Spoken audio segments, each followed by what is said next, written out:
원래 사춘기가 시작되기 직전이 제일 안정적이고 아이가 제일 예뻐요. 왜냐면 영유아기 때 엄청 막 뭐 안 먹어 뭐 난리 치다가 좀 나아지는데 아 이거 살만한데? 어느 날 자고 일어났더니 눈이 이렇게 됐어요. 아, 울 곳이 왔구나. 사춘기가 뭔지 알아요. 지네가 왜 그러는지. 사춘기야? 뭐 약간 까방권처럼 사용한다 그래야 되나? 양양양양양 강 이런 거라고 봐야 돼요. 부모하고 아이는 부딪힐 수밖에 없다. 거의 숙명과 같다.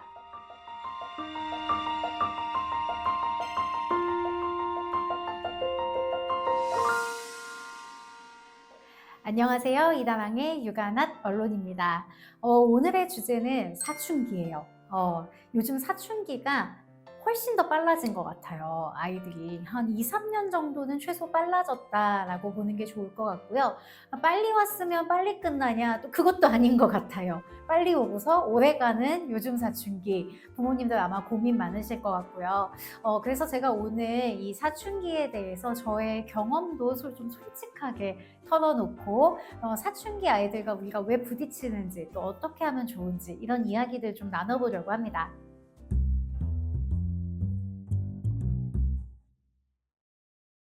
아이랑 부딪히는 이유 크게 두 가지로 볼 수 있을 것 같아요. 먼저 첫 번째는 부모는 아이가 아직 많이 안 컸다고 생각하는데 아이는 실제로 많이 큰 거예요. 그게 무슨 상황이냐면 우리는 아이가 이제 연속적으로 아이를 키우고 있으니까 얘가 어느 순간 이렇게 눈에 보이지 않지만 쑥 자랐다는 걸 잘 몰라요. 근데 얘는 이 안에서 갑자기 어느 날 불현듯 확 성장을 했거든요.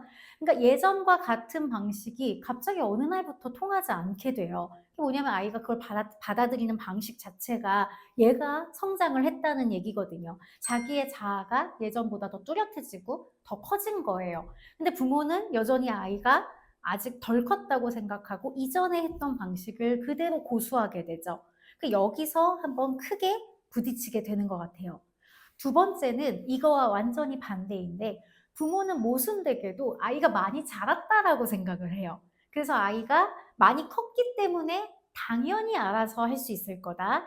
당연히 이만큼 할 수 있을 거다라고 생각하는데 아이는 그만큼 잘하지 않는 영역이 있어요. 여기서 부딪히는 거죠. 여기가 어떤 부분이냐? 특히 뇌 발달과 관련된 영역이 그래요. 이게 이제 사춘기가 시작되면서 아이가 가장 많이 발달하게 되는 부분이 이 뇌에서의 전두엽이라는 부분이에요. 이 전두엽이라는 부분은 아이가 좀 고차원적으로 생각하고 계획하고 충동이나 감정도 조절하고 이렇게 도와주는 영역이거든요. 근데 문제는 뭐냐면 이게 발달하기 시작하는 거예요. 청소년기가 시작되면서. 그러니까 완전히 발달된 게 아니고 이제 막 시작하려고 막 휘젓고 있는 상태거든요. 근데 이제 부모 입장에서는 원래 사춘기가 시작되기 직전이 제일 안정적이고 아이가 제일 예뻐요. 왜냐면 영유아기 때 엄청 막 뭐 안 먹어 뭐 난리 치다가 이게 좀 나아지는데 아 이거 살만한데 이렇게 했는데 갑자기 사춘기가 시작되는 건 아이가 발달이 안정적이다가 이제 두 번째 뇌 발달을 시작하려고 탁 들어가니까 갑자기 안정감이 확 깨져요. 그러니까 아이가 이전까지 했던 패턴과는 전혀 다른 모습들을 보이게 되고 우리는 아이가 열 몇 살 됐으니까 이 정도의 감정 조절, 이 정도의 계획성 알아서 하는 거 되겠지 하는데 얘는 막 완전 대혼란 상태인 거예요. 여기서 이제 차이가 생기는 거죠. 그러니까 어떤 면에서는 부모가 너무 아이를 작게 보고 어떤 부분에서는 아이를 너무 크게 보고 여기서의 오류가 생겨요. 그래서 아이하고 부딪힙니다. 여기에 이제 더해서 이제 호르몬의 변화도 있어요. 테스토스테론이라는 이제 약간 공격성을 강화시키는 호르몬이 나오는데 이건 여자아이들, 남자아이들 모두 다 나오거든요. 근데 이게 마치 뭐와 같냐면 불난집에 휘발유를 붓는 것 같아요. 그러니까 뇌발달이 시작해서 겁나 정신이 없는데 거기다가 이제 휘발유를 막 붓는 거예요. 테스토스테론을 막. 그러니까 아이가 막 욱욱 하면서 이제 막 공격성까지 나오게 되는 거죠. 부모 입장에서 너무너무 황당하고 이 공격성이 버릇없게 느껴지니까 이제 아이한테 너 그게 무슨 말버릇이야? 그게 무슨 행동이야? 엄마한테 눈이 꼬라지가 그게 뭐야? 이제 이렇게 하면서 아이랑 부딪히게 되는 거예요. 그래서 이 호르몬의 변화가 너무 중요하다. 마지막으로는 이 모든 것에 더하여 이제 부모와 아이 둘 다 예전과 같은 형태로는 상호작용을 할 수 없는 새로운 생애 주기가 찾아온 거예요. 그러니까 예전에 아이하고 놀던 방식으로 놀 수 없고 예전에 아이하고 대화했던 방식으로 대화가 잘 안 돼요. 그 얘랑 어떻게 시간을 보내야 할지 모르겠고, 대화를 해보자라고 마음 먹고 난 좋게 말을 꺼냈는데, 뭐 여러 가지 이유에서 아이가 퉁명스럽게 대하거나 거칠게 말하면 나도 마음이 상하는 거예요. 게다가 이제 내가 만약에 갱년기가 같이 왔다. 그럼 이제 부딪히는 거죠. 그래서 끝나버리는 거예요. 그래서 사실 이 시기에 부모하고 아이는 부딪힐 수밖에 없다. 거의 숙명과 같다라고 볼 수 있는 거죠.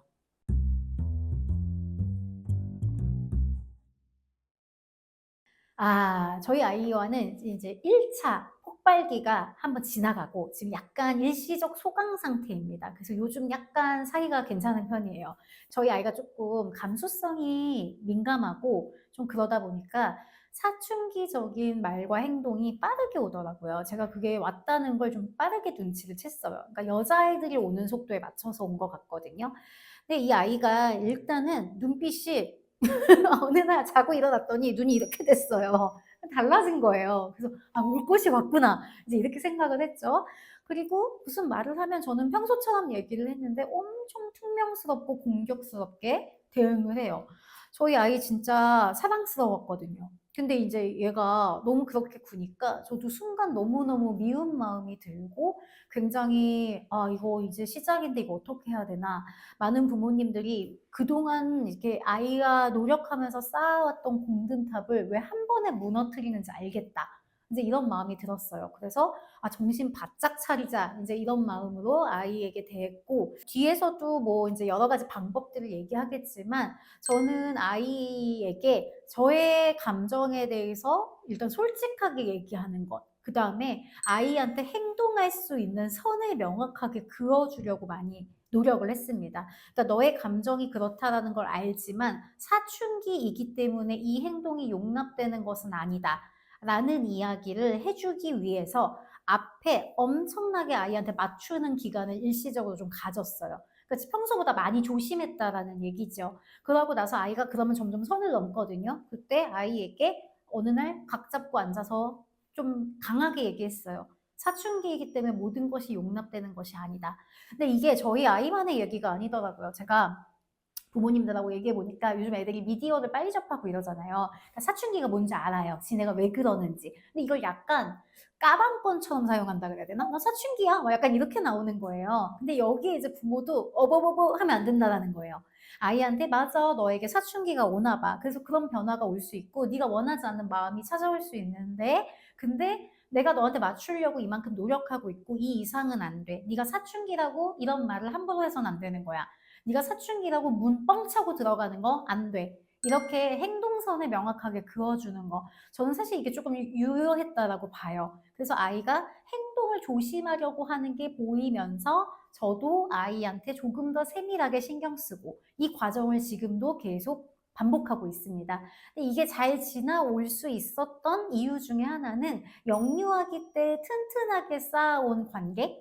그게 조금 더 힘이 되지 않았나 싶어요. 그래서 지금 아직 사춘기를 맞이하지 않았지만 두려운 마음에 이걸 보고 계시다면 두려워할 시간에 아이와의 관계를 조금이라도 더 많이 쌓아 놓으셔라. 약간 그런 얘기 드리고 싶네요.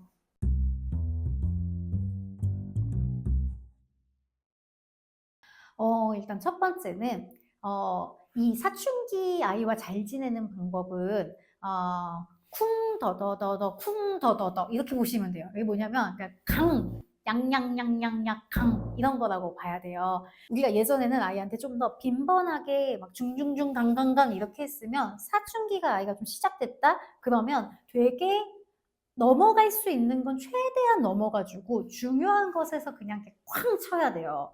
근데 이게 이 중요하지 않은데 넘어갈 수 있는 게 뭐가 있냐? 뭐 예를 들면은 그냥 말 아주 쪼끔 밉게 하는 거. 쪼끔 꼬라지가 마음에 안 든 거. 그다음에 이제 특히 아이가 하지 말라고 하는 행동 이런 거 좀 안 해 주는 게 좋아요. 예를 들어서 옛날처럼 막 이랬는데 아이가 뭐야 엄마 하지 마." 이러면은 왜? 옛날에 좋아했잖아." 이런 말 하지 마시고 그냥 "하지 마." 그러면은 그냥 안 하는 거예요. 친구들 앞에서 "엄마 그렇게 말하지 말아 줘." 그럼 "그게 왜?" 이러지 않고 알겠어. 주의할게." 뒤에서 욕은 뒤에서 하세요. 저도 뒤에서 욕하는데 그냥 앞에서는 맞춰 주는 거예요. 아이가 하지 말라고 하는 것은 우리가 괜찮은 것도 그냥 좀 안 해 주는 거.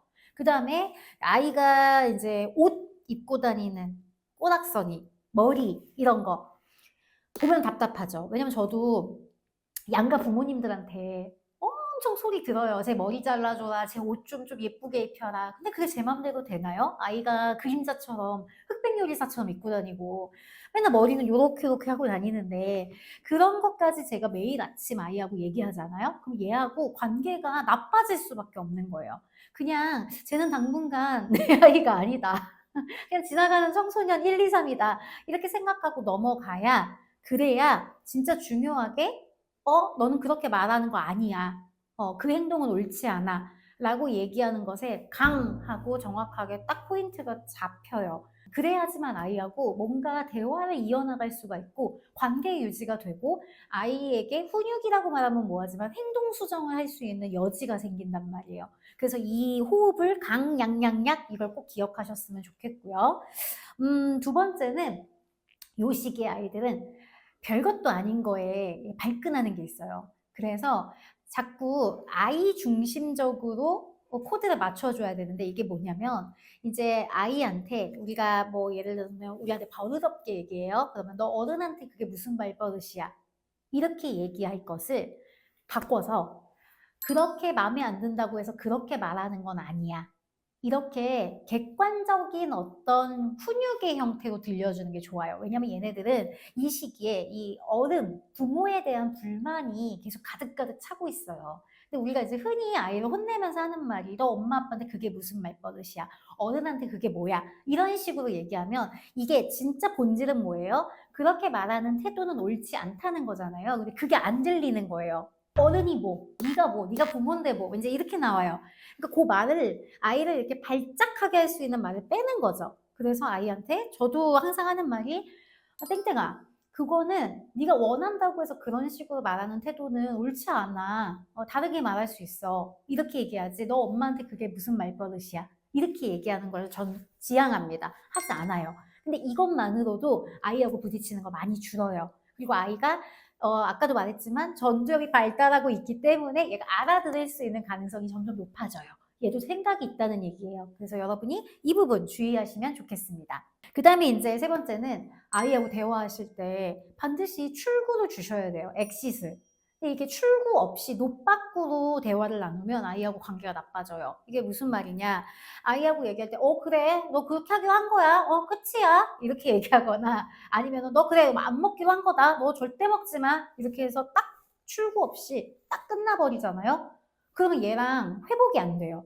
왜냐면 얘가 순간적으로 그렇게 얘기했지만 조금 있다가 살짝 배고픈데 그냥 나가서 엄마한테 좀 살짝 비벼야지 라든가 안 간다고 했지만 다시 생각해보니까 가는 것도 나쁘지 않겠네 이렇게 생각할 수도 있는데 부모가 그냥 엑싯을 막아버리는 거예요. 그래도 안 가는 걸로 했다 뚝 끊어버리면 얘는 어떻게 할 수가 없어요. 그러니까 그래? 그럼 혹시 가고 싶은 마음이 생기면은 몇 분 전까지 얘기해. 언제까지 얘기해줘? 먹고 싶은 마음이 생기면 엄마가 치우기 전까지만 얘기해. 이런 식으로 아이한테 퇴로를 줘야 돼요. 네가 이제 나갈 수 있는 출구가 있다.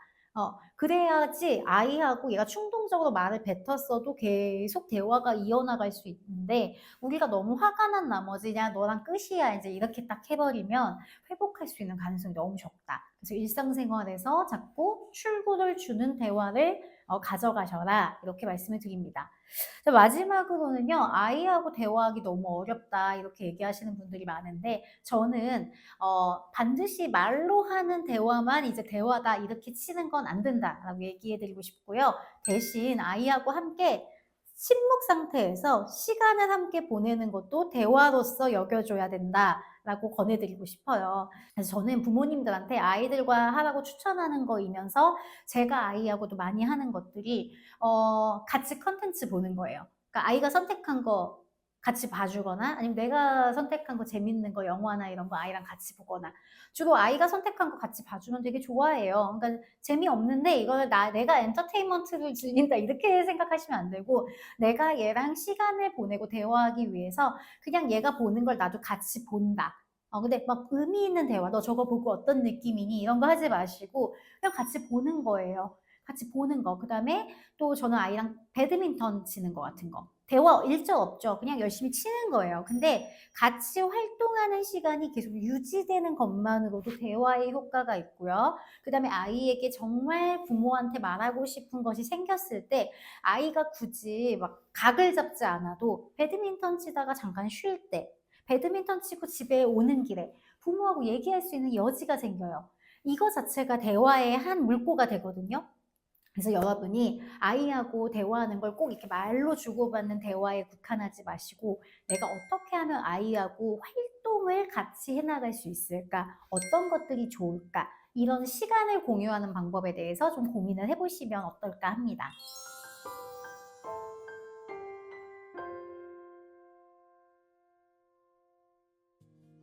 저는 오늘 사춘기 아이하고 어떻게 지내면 좋을지에 대해서 이야기하면서 사춘기에 막 진입한 아이를 키우는 저의 경험과 또 상담에서 나누는 여러 가지 기법들 중에서 좀 적용하시면 좋을 법한 스킬 몇 가지를 좀 같이 공유해 보았어요. 모두 다 하시기는 어려울 수 있어도 핵심은 같습니다. 우리가 아이가 변화되었다는 것을 인정하면서 동시에 아이가 아직 미숙한 상태라는 것을 받아들이는 것, 그리고 아이에게 너무 많은 것을 요청하고 바꾸려고 하기보다는 중요한 것에 집중하면서 아이와의 관계를 이어나가는 방법을 찾는 것, 이런 것에 조금 목표를 두시고 사춘기 기간 동안의 관계를 조금 밑그림을 한번 그려보시면 어떨까 하는 마음입니다. 오늘 영상도 부모님들에게 도움이 되었길 바라면서 다음 영상에도 유익한 정보로 찾아오도록 하겠습니다. 여러분 감사합니다.